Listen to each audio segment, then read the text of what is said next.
The official gavel to start the meeting. Thank you, everyone, for coming. I want to just, before I introduce the table up here, I just want to go a little bit over the process so that everybody understands how ferry rate increases go. And this is the North Ferry rate increase information session. The process is that when one of the ferries wants to go for a rate increase, they have to submit a rate alteration petition to the county. Then the budget review office comes in and looks at their financial statements and issues a report that within 45 days, and that report is always online. And then the legislature holds a public hearing, and we're presuming that that's going to be on May 6th. It is. Yes. And then for the town, we don't have any say in the rate increase, but we can chime in as public and try and understand it. So the Ferry Study Group looks at the financial statements as well and asks questions and tries to understand the process. And then we invite the public in to come in and ask questions and also understand and give feedback to the Ferry Study Group as well as the legislature. And then possibly attend the public hearing. Either the public can attend the public hearing, or the Ferry Study Group or the town will attend. And so that's the process from the town's perspective. And let me just chime in there a little bit. Yeah, I was going to say. If you can't attend the public hearing, you can leave a voicemail with the clerk of the legislature, and that is sent to all 18 legislators. You can write a letter, send that to the clerk of the legislature. That's also distributed to all 18 legislators. Good to know. So, and we do read those letters and we do listen to those voicemails. So at the table today, we have two members of the Ferry Study Group, Art Williams and John Needham. The third one, Elizabeth Galley, couldn't be here this evening, but she participated in the process. We have Catherine Stark from the legislature to listen to us. Myself and Albert Dixon are the two town board liaisons to the Ferry Study Group. My role this evening is just to moderate the meeting. And then from North Ferry, we have Bridget and John Michalak, who will present the information. So I don't know if, Catherine, first you wanted to go into a deeper detail about the process at the county level, or if my brief. Sure. So I'm Catherine Stark, the legislator for the first legislative district, which after this last redistricting is now part of the first legislative district. You've kind of been thrown back and forth between the second and the first. However, the last time you were in the second district, I worked for legislator Schneiderman. And when you were going way back, when I worked for the county executive in the early 2000s, I believe you were in the first district then. And then I worked for legislator Krupski for 10 years. And you were part of the second legislative district. So when I got reelected, the redistricting, you're back to the first district. And I consider myself lucky because I've had experience with both. So, and when I worked for the county executive in the early 2000s, I was part of the intergovernmental relations, and DPW was one of the committees that I covered. So I have a good relationship with DPW going back 20 years, 24 years, 5 years. So, but now all my good buddies are starting to retire. So, but the people that have taken their place, I also have a good relationship with. So Amber covered pretty much our process. Yesterday we had a legislative meeting, and the resolutions to set the public hearing were laid on the table. Those are called pocket approved, so it doesn't have to go to the county executive for signature. It was just set, and the presiding officers read it into the record as being set for the May 6th general meeting. Thank you, Catherine. I'm now going to turn it over to Bridge and John to present the rate requests this year. As with almost every small business, our expenses go up, and we don't look forward to increasing the prices. the same as any other small business. However, when the prices go up, our costs go up beyond what we bring in, then we have a financial problem. We'd really like to stay in business, and you can't do that with negative income. That said, we've sculpted this rate relief to try to be very sensitive to Shelter Island residents. It costs us $9.49 to take one car one way across the bay. And if you compare that with a round trip ticket now at $6.90 and proposed $7.52, it's still $1.97 less than our cost each way across. That carve out is subsidized by non-resident users of the ferry. And we think that's fair because islanders are constrained. They have to use the ferry. And the non-residents, it's elective whether or not they choose to use the ferry. On average, it's 47 cents per trip, but really maybe a different way to look at it is on a round trip basis, each trip is 31 cents more. So we're trying to ask for the least that we can ask for and still stay in business. What does staying in business mean? It means garnering enough to make wages, garnering enough to pay for health insurance and for our ship's insurance, and garnering enough to invest in capital-intensive business. Everybody's here has seen the 4 ramps that we have built. 3 of them we finished. The last one, actually, we borrowed money to execute that project. But the capital costs don't stop with that. We have additional capital costs that we detailed with the Office of Budget Review going forward. And we have to fund our business. I don't think anybody here would run a business where everything happens at a loss. I will say that for this audience, we've really made every effort to make this as gentle as possible on the Shelter Island residents. And if I will chime in, so when they submit that to the Office of Budget Review, it's part of the legislature. They are nonpartisan. They have to stay nonpartisan. They're not allowed to be registered in Republican, Democratic, Independent. Most of them are blank. And when they review the application that they submit, everything has to justify that rate increase. They're just numbers people. That's all they do is they review that, and does the financials that they submit justify the rate increase that they are requesting. So they just do the numbers. They compile that report, and it's distributed to the legislators for review before we actually vote on the application for the increase of their rates. I have a question. Do I call you legislator Starr? You can call me Catherine. You can Catherine, call I have me. a question for Catherine. Could you detail why the county is involved with rate increases at all?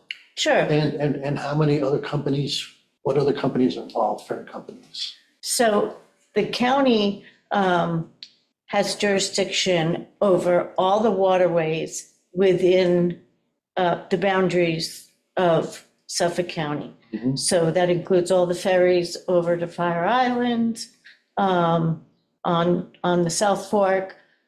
We don't have any jurisdiction over Orient Point because they traverse waters that are regulated by the state. Mhm. So we have just within those boundaries, from Orient all the way to the borderline with Nassau. So any of the outer beaches on the South Shore, and then anything within the Peconics. So I think you mentioned 5 other companies reviewing or something? I mentioned 5, that's just 5 that they are going in this Right. year. There are more than 5. Yeah. Not every ferry company will, and particularly, I think there's 5 or 6 going over to different sections of Fire Island, Davis Park, depending on, if they have capital improvements, capital costs. Right after COVID, there was an increase in everything, wood, steel, all of that. So some of those rate increases they were seeking was due to.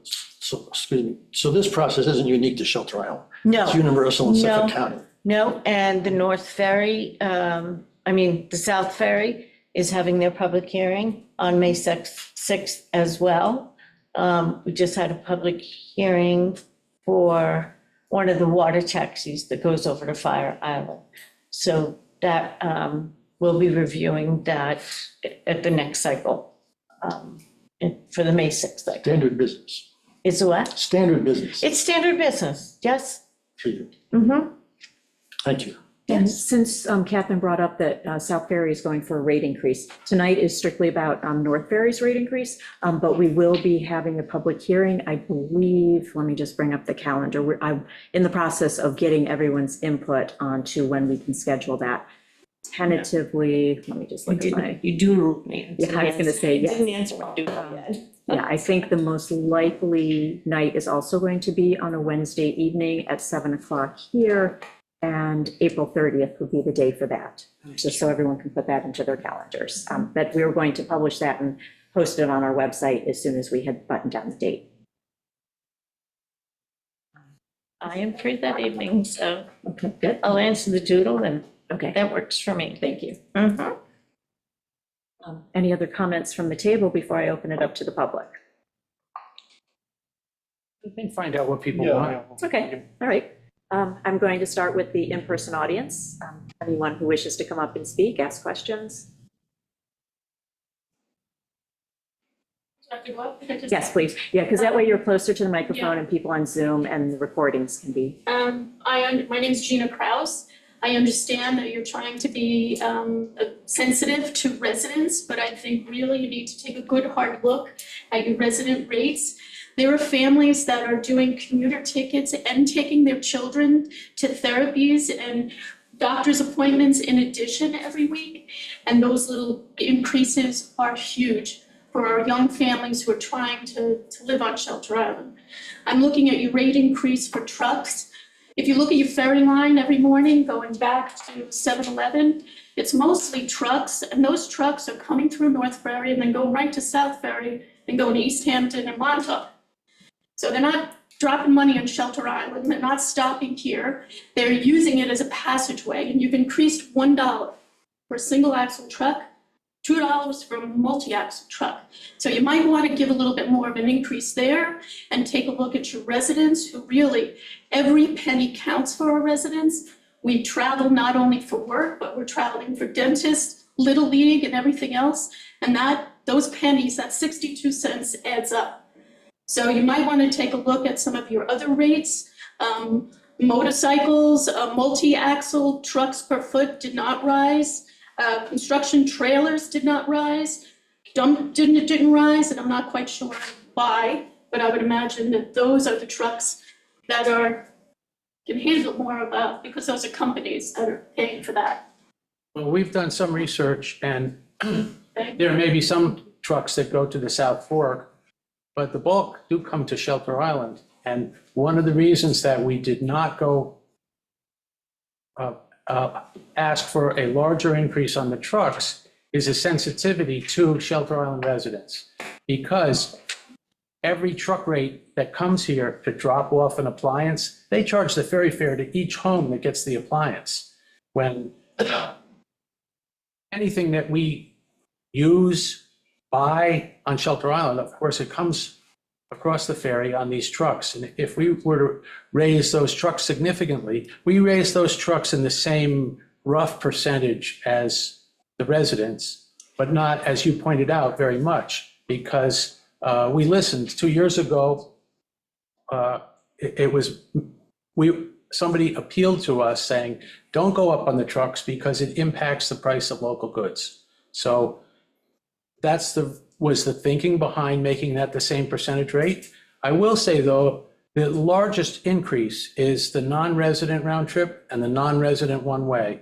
And those vehicles are the ones that go across the island. And we identified those as kind of our biggest loss. And why are we carrying those vehicles at a loss? It makes no sense. Particularly in the morning and the evening with the rush hours, they exacerbate our queue and we lose money on each one. So that's just not a good business model. So that's why if you look at these rates, you'll see that the largest increase is in the non-resident round trip rate. And we feel that those people should pay their fair share. And that's the focus of this rate adjustment. To add to that, just another thing, a lot of trucks are making deliveries to local businesses. You think about how every local business here, getting supplies or goods to sell or resell.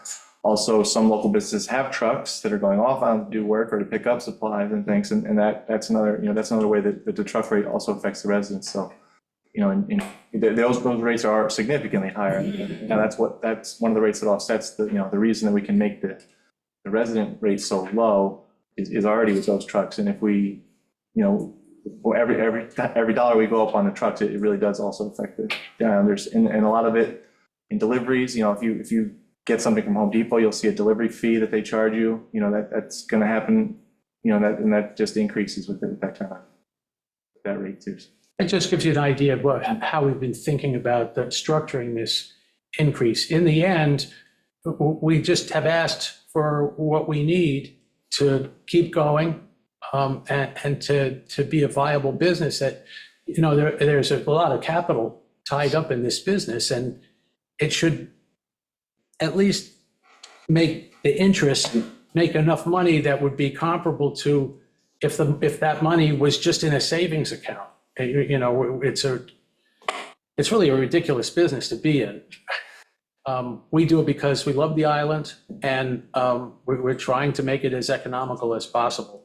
I will say one other thing about this process. I know there's people don't like it when things go up. I don't like it when things go up. It doesn't make my job any better. I do feel that we're the identified patient. So many prices are going up. And people, they have no redress when they go to the IGA or when they go there's nobody to talk to. And where we are regulated, I feel we're the identified patient. This is where people can, say something. But I would hope that everybody here and everybody that's listening would appreciate the effort that we make to reduce the impact of these expenses on islanders.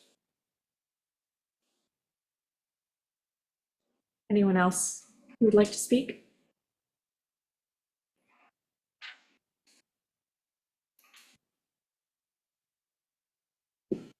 Good evening, guys. My name is Max Peltier. Some of you guys might know me, some of you guys might not. So kind of get back to what you were saying. I get it. I get deliveries. That kind of does play a big impact on, our cost of living. It does cost a little bit to get stuff delivered here from PC Richards or Home Depot or stuff like that. But that's on our decision if we want to have those things delivered here. We can have somebody possibly go pick it up in their own truck. Anybody here that needs something picked up from Home Depot or anything, give me a call. I'll go pick it up. I'll take you $140 for the delivery. These single axle dump trailers and stuff like that, that's also should be going up. It's kind of ridiculous that residents like myself that have been here for 31 plus years, born on this island, raised on this island, grew up, love this island, have to really play a significant role in, you guys might look at it at 47 cents a trip, but that's almost after 5 days worth of work, after me, it's almost, I want to say $20 or something like that. Maybe an hour's worth of work after everything's said and done. I don't believe we should be taking these residential increases. Same thing with South Ferry. That's a whole other topic. I would like to see these motorcycle costs, these passenger costs, these bicycles, the school buses. That's a whole other topic. But the construction trailers, the dump axles, all that stuff, we should be looking at that more than the residents. All right. That being said, if you guys do decide to want to go through with this hike raise, I think you guys should eliminate the passenger prices on Greenport side. South Ferry doesn't charge us passengers. This lady here said that if she goes across with her and 2 kids, 3 kids, that's more than you're making or you're being charged or costing to go across with just 1 car. Okay? If you want to go increase, start thinking about deductions elsewhere where the local people in the local community can take actual benefit. You're raising the cost of a resident commuter passenger, but you're not even raising the rate for a cash passenger. People that get off the jitney and they want to go to the 3rd, 4th, 5th, 6th home or see sunset or go on to Leon's or wherever they might walk off the ferry. These things you got to think about more increasing those fares than us, the working taxpayers of this island. It's not fair. Thanks, Max. I have a couple of comments and one clarification. We have a limit of charging for no more than 2 passengers in the car. So I take your point that it's expensive. Just a note, I've been charged for more than 3. Oh, impossible. So in- I'm talking about the amount of people, not exactly, on your ferry pass, ferry pass and other things, yes. you only charge for 2. It's impossible to be charged. It's more. not really possible. Okay, What we get, maybe not since the ferry pass. So the ferry pass to me is new. I haven't brought a lot of passengers because I don't work much. 2 years ago or 3, 2 years. Well, last rate relief is when we went from charging from 3 passengers to 2 passengers. That was a change that we made. We also increased the the cash passenger rate from $2 to $3, which is a 50% increase. Which, you know, if you think about it in terms of, you know, these percentages, with cash you can't just raise the passenger rate a quarter. It's cash, so it would have to be an entire dollar. $4. If any of us have a card, we can give it to our kid and our kids can walk across. so that's the second piece that I wanted to talk about, the clarification about the limit on numbers. But the second piece I wanted to talk about is a number of Shelter Island related people come across as passengers. We see them every morning coming to work for Shelter Island families, Shelter Island businesses. They walk across, they get picked up. And again, if we move them to $4 for each transit, those are people that are at the bottom of the wage scale and working just to make our life work here on Shelter Island and going back again. They're already paying a significant premium over our island rate. But if we make that charge, like stick it to the people getting off the bus, you're also going to stick it to people that come and work here on Shelter Island. And so we have a sensitivity to that population. That's just my 2 cents worth anyway. Anyone else with a question or a comment? Right, I will look to the Zoom audience. Is there anyone online who would like to speak?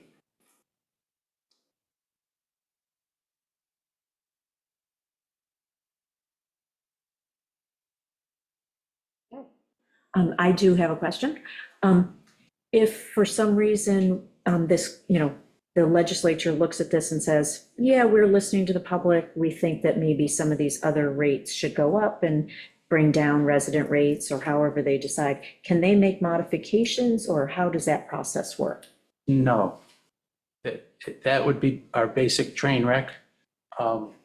If it's not approved or whatever, our redress would be to go back and put in another petition. We'd miss the summer season and we would be in extremis. I didn't know how that. That's process why worked. it's, a lot of thought goes into what we propose. We try to listen very carefully. We're listening at this meeting now because at whatever time in the future, and certainly I can't say when the well's going to run dry again, but at some time in the future, it's important to remember what people have said at this meeting so that we can be sensitive to that in designing the next tariff.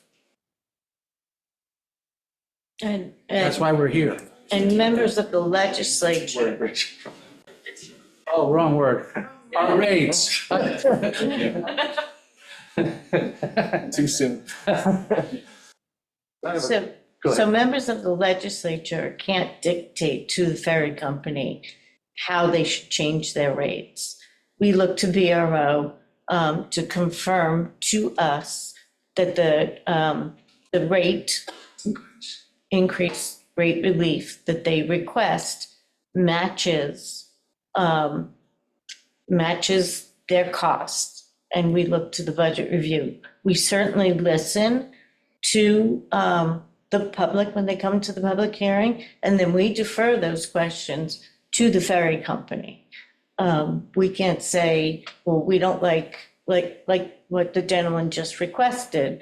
That is not something the legislature has control of. All of those questions from the public go back to the ferry. And the report the budget review does, either the numbers work and reflect what the rate increase is, or they don't. And in that case, they notify the ferry company, and just like any other, like an audit, you have to justify that. I will say that we give a great deal of thought to not only this audience, but the larger audience. When you're surrounded, it's a horseshoe in the county legislature. And the 18 legislators are there, and when they're asking you questions about interest from their district or just general questions, really you want to have spent a fair amount of time making sense out of this so that you can answer in a cogent way. And we try the best we can. We do carry comments forward for the next at bat, but I feel that we've really made an effort here to have our requests for the increase to be as equitable as possible, considering the needs of islanders and the needs of the larger county. And that's why I would request that if you have those questions or statements, you can get them to the clerk of the legislature, and that can be passed on to budget review to answer the question on whether or not it reflects and it's justified, and also to the ferry company so that they can answer those questions. And the member of Budget Review Office, Bob Doring, has been doing ferry rate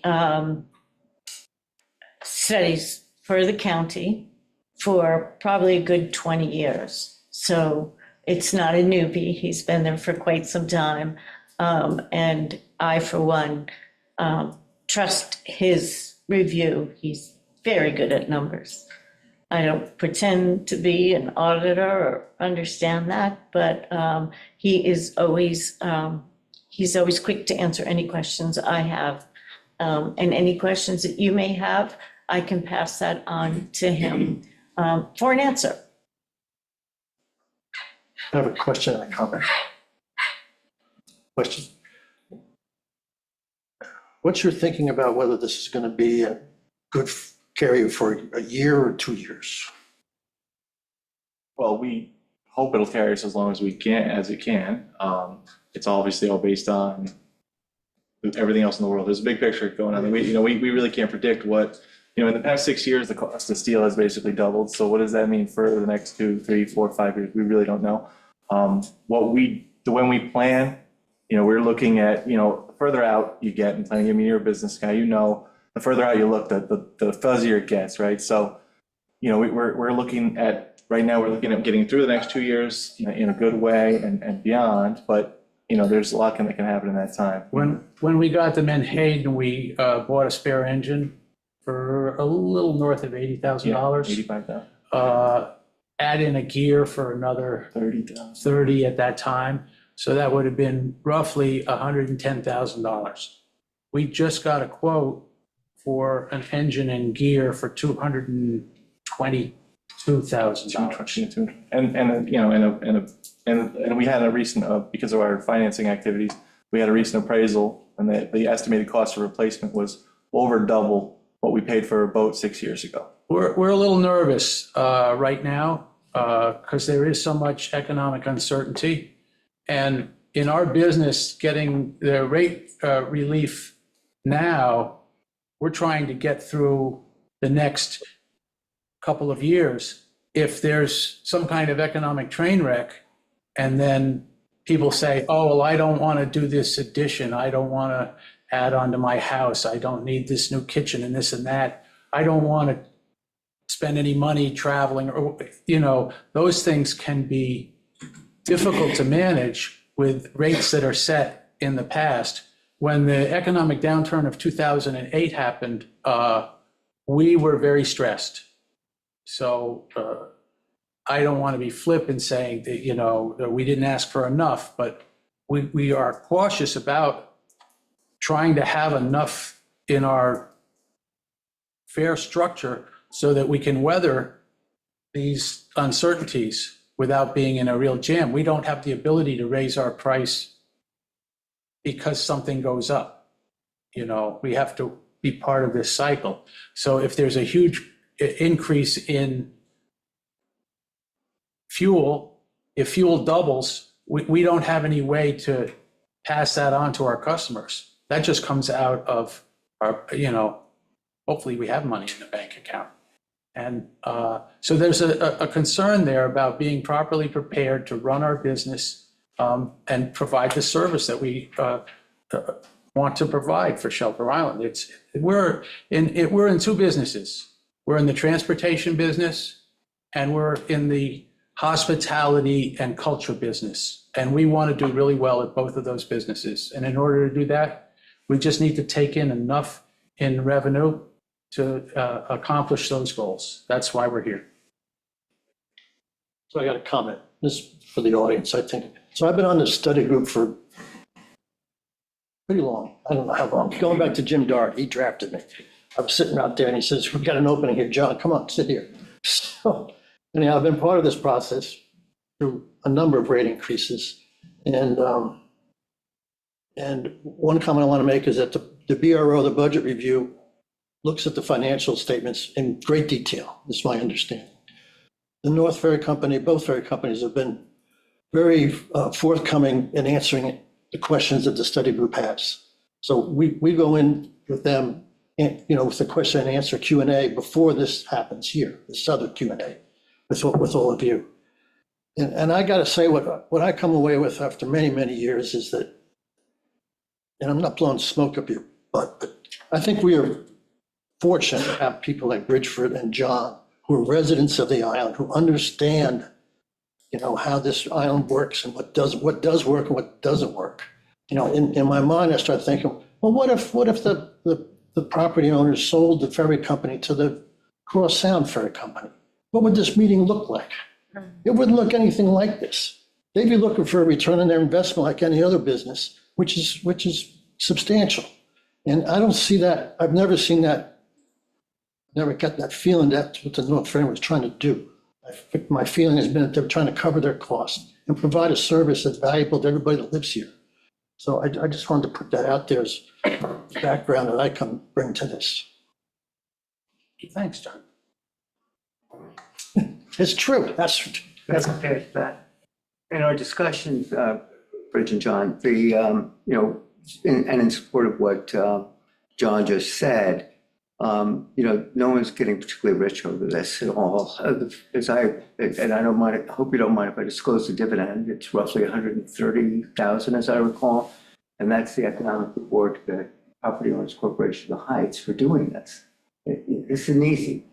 And so what that even puts in their budget is probably relatively immaterial.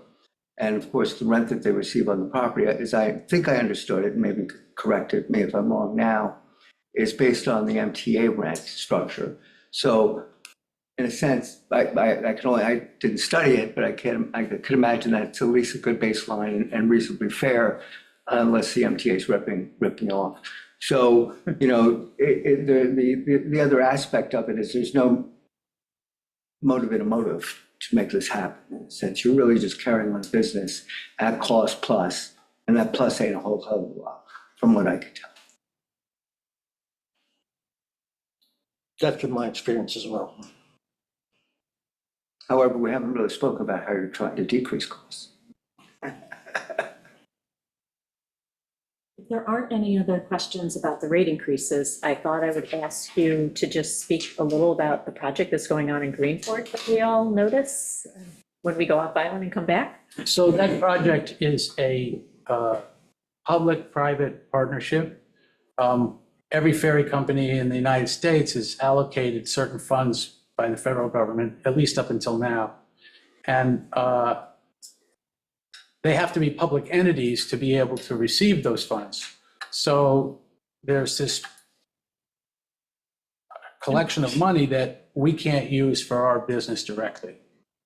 The Village of Greenport, they wanted to get traffic off of Wigan Street, and we went into a partnership where that's related to ferry operations. It opened the doorway for them to receive money from this ferry grant system.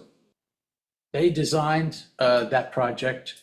Arguably, we would have liked a little more input, but we feel that it will be manageable. We have a plan for how we're going to board the boats from 5 lanes, and it should absorb a fair number of cars off of Wigan Street. I still think there'll be some traffic on Wigan Street during our rush hours, but it certainly should mitigate some of the problems that they've had there. One thing that I'd like to mention now is we've had some extremely long queues, and I don't feel really very good about that. Part of that is because of that project. That's about, is it a block and a half or 2 blocks? It's halfway between 4th and 5th, if you were to count. Halfway between 4th and 5th. If those cars that are there, that would have been in our old loop. And there is no old loop. So now, until this project gets opened up, the optics, it makes it look like the line is even worse than it A is. boat and a half longer. It seems a boat and a half longer than it is. If it were that same point during the regular time, there would be an additional boat and a half wait, essentially. We do anticipate it's going to be another couple of weeks. Memorial Day is when they. Oh, no, I meant for on us. our Oh, side. yeah. On our side, the west ramp is in. We're going to be pouring cement tomorrow for the last pour. That needs to cure for at least a week or so. And then we need a dance card with Corazzini, because the 18 inches higher, to get onto it, we need to make the gotta be paved. approach higher. So I do ask everybody to bear with it. It would be better if we had a way to run all 4 boats, but we don't, right, until that work's done. I think the trade-off is essential, looking towards the future, not being randomly out of business. It's really important for emergency services to be able to access the island at all hours. And I think we've done really well with these projects. We just need a couple more weeks. One more comment. All right. The other stake I have in this, as the president of Cockles Marinas, we have a lot of staff that comes from off island, and they hate those lines. And I've had conversations with Bridgeford's like, what can you do? We need to get rid of these lines. And he's explained to me, they only have 2 slips on the Greenport side, right? Right. And there's a limit to how many boats can get in and out of there. So this is a problem for the whole of Shelter Island. It's not something as North Ferry has caused, and I think they're doing the best they can with their scheduling to accommodate that.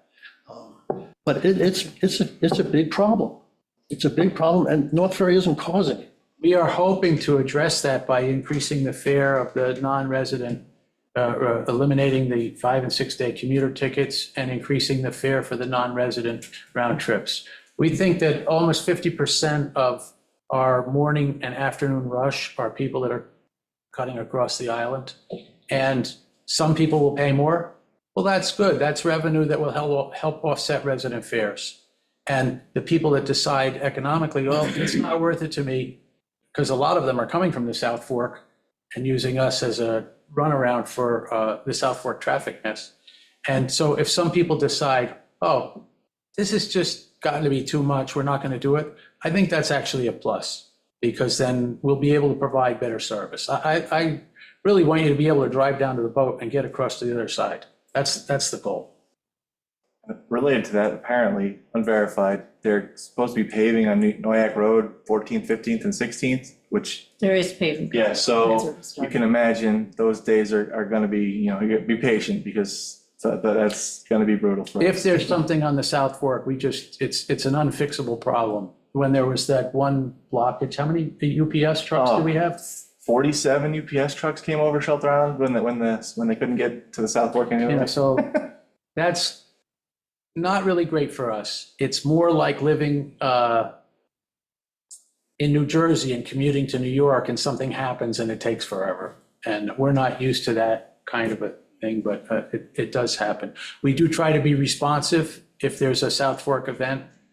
Sometimes we'll run a boat late if it's in the evening, or, you know, if it's in the middle of the day and we're running a split, we'll close the split in. You know, we do everything that we have that we can use to provide service in those situations we utilize. And just as an FYI, it's not in my district, but they are going to be repaving County Road 39 Oh, over the summer of course they are. in preparation for the US Open at Shinnecock in 2026. So both Legislator Welker and I have been tearing our hair out to try and come up with something alternative.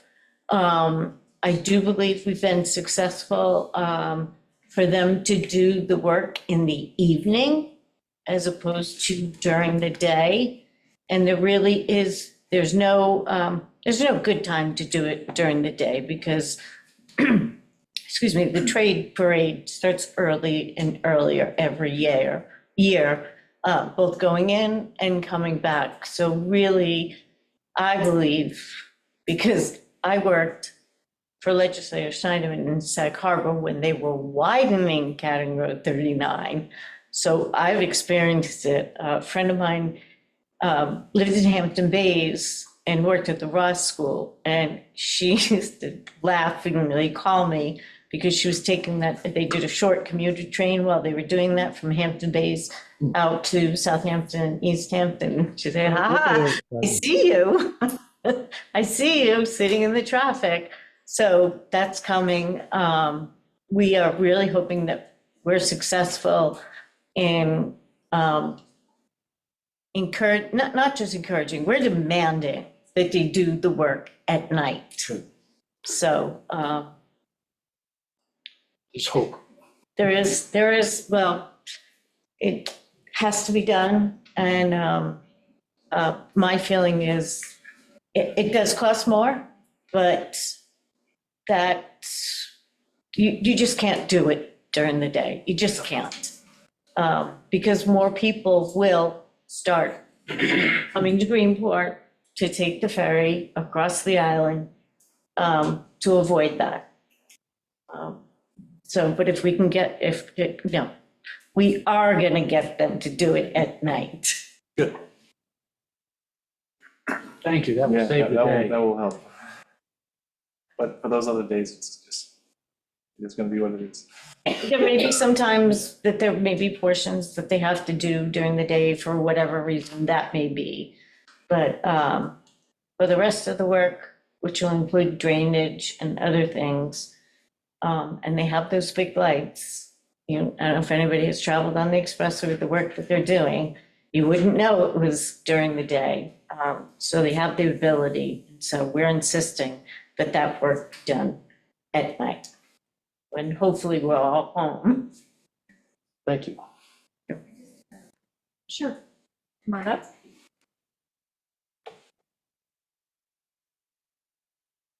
I know, I just want to clarify it. I just noticed it. Catherine Dorosky, you have that, you're going to get rid of the commuter tickets? Not the resident commuter tickets. So that would mean anybody that works on the island can't buy a commuter ticket? No, the resident commuter tickets are, for example, John's employees, they're still eligible to get resident commuter tickets. But they live off the island? Yes. We're actually kind of renaming it to be the. You're renaming it a commuter ticket? Employee, Shelter Island employee commuter. It okay. is a Shelter Island employee commuter. And only because a long time ago, I was a off-island commuter, and I was like, wow, that's going to be kind of tough for people. No, that would be horrible. No, it's meant for, as long as somebody works for a Shelter Island business, they're able to get. They're gonna get a it. reduced rate. Okay. Correct. Yep, they just have to come in and fill out a form, signed by someone in charge at the company, and we'll issue them, yes. Cool. Okay, thank you. Thank you. Good evening, how are you? You can identify yourself. My name is RJ, I'm a local theater. I arrived a little bit late, so I don't know if it was asked. Is there access to the audit or the budget that was sent to, I guess it's chapter 455? The Office of Budget Review is that, and that would be when they get done with their study, they'll be available publicly, yes, And that'll be before the hearing? before the hearing. Okay. If you go to the Suffolk County Legislature's webpage, there's a tab for documents, and then that you'll bring up, and it clearly says budget review, and you'll see Ferry reports. Okay, awesome. And if you have trouble, call my office. I've got 3 young whippersnappers that are great on the computer, and they'd be happy to walk you through that. It's fairly detailed too, if I remember Yes. correctly. Mhm. Yeah, I looked before this meeting just to see if it had been posted yet. It has not been, but as soon as it is, we will also post it on the town website under the Ferry Study Committee page. And if you're interested to look at previous, they're on there. So I think at least 20 years. And if you want to go back even farther, you can contact the clerk's office and they can make copies and provide you. They're working on getting all the documents up, scanning and all that. So I think at least 20 years. And it's PDFs. You can open them, you can download them, you can print them, you can read them online. Last chance for questions on the physical audience. Last chance for questions on the Zoom audience.